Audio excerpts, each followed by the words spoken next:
सहस्राणि सहस्रशो ये रुद्रा अधिभूम्याम्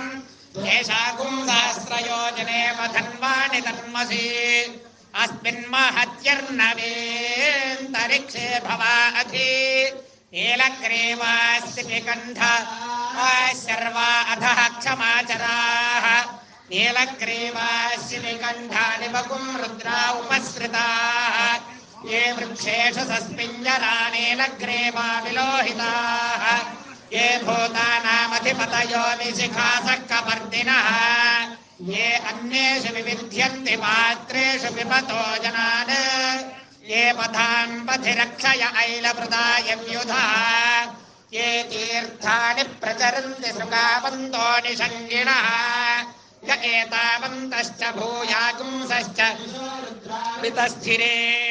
तेषाकुं